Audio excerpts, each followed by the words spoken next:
Hey guys, welcome to Cast for Effect and welcome to the very first video in our Learn to Fish series for our YouTube channel. What we're going to do today is give you 4 tips for you to do at home before you even head out to go fishing. If you're ready, let's go.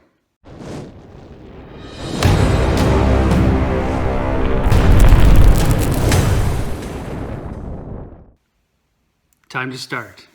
Tip number 1, know the rules. This is really simple for you to do. Everybody's got a smartphone or a laptop at home. You go online, you go to DNR, and you can find out all the information that's required by the province to get out there in the water. For us in New Brunswick, I live in the Fredericton or Moncton area, so I am a part of the lower St. John area. If you go on the site, they divvy up the province into a bunch of different areas. And there's different rules for different areas in different bodies of water. All right. For us in the lower St. John River area, an important thing for you to know and to find out for sure is tidal waters. Tidal waters for us, you don't need a license to go on the tidal waters. For us, it's the lower St. John River.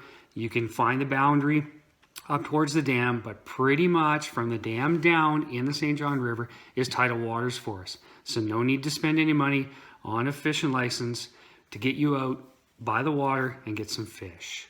All right, next thing you need to do is go on there and get your license. Again, for us in New Brunswick, what you need to do is to get an outdoors card. You can do that online as well. You get the outdoor card, they won't send you the card right away. They'll send you a number and you can use that number to get your license. You can also get your license online now. Days are gone now where you had to go to Canadian Tire, the local bait store or whatever to get your license. You can just get up in the morning, go online, buy your license, print it off, fire it in your pocket, and get out to the water. Tip number 2. Now you've gone online, you've got your license, you printed it off, you have it on you, where are you going to go?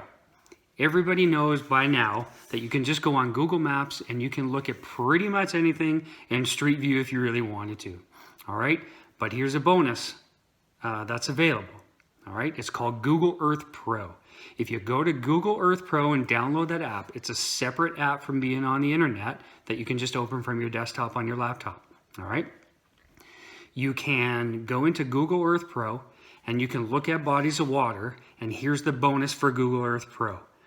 You can see the history of Google Earth pictures.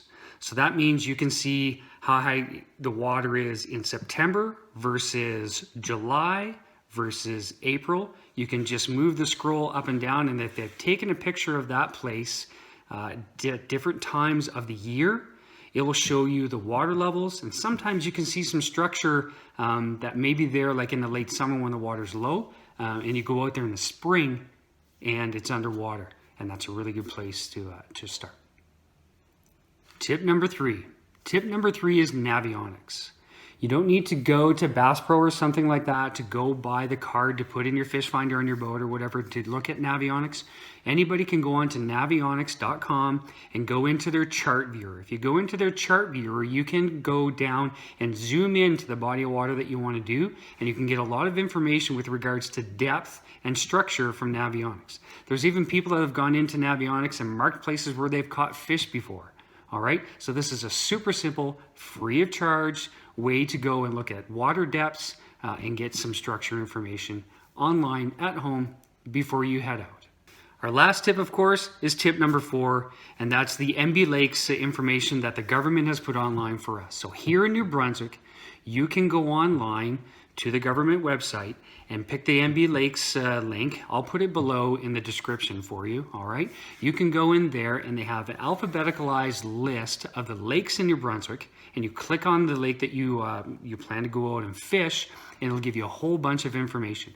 It gives you a bunch of maps, it gives you contour lines, depth, that sort of thing. It'll even tell you what is in that lake when it comes to fish. So if you're going bass fishing, or if you're going, sunfish fishing, a perch or something like that, and you want to go to the lake that's near you, get the name of the lake, you go on there, click on the lake, and at the very beginning, it'll tell you the species of fish that are in that lake, and you can target what you're going for. Okay guys, there you have it. There's 4 tips for you before you even think about going out and hitting the water. All right, you can do this at home. You can do it on your phone while you're sitting in your car waiting, to pick up the kids or whatever. And you guys can do all that research before you go. So let's do a quick recap here on the 4 tips. All right, tip number 1, know the rules. Here in the St. John Lower River area, make sure you know where the boundaries are for tidal waters. And if you're going to head out to the lakes, make sure that you get yourself a license and make sure you know that the species that you're targeting out there is in season. Okay, you'll find all that information on the website online. Tip number 2 was Google Earth and Google Earth Pro. All right, that Google Earth Pro is a really good piece of kit. It'll help you along the ways of identifying structure in the water, and you get a chance to see all the different water levels, all right, and that'll help you along the way. Tip number 3 is Navionics. That's a free website that you can go on. You can go onto the chart viewer. You can see water depths. You can see a little bit of structure on there. And there's people on there posting where they caught fish. So that gives you an idea of where you can go. And of course, tip number 4 is the MB Lakes information on the government website. Here's what I'm going to do. I'm going to go in the description below, all right, and I'm going to link all of those 4 tips so that you have a quick reference. You can come back to this video anytime, click on that, and get that information. There we go. See you on the water.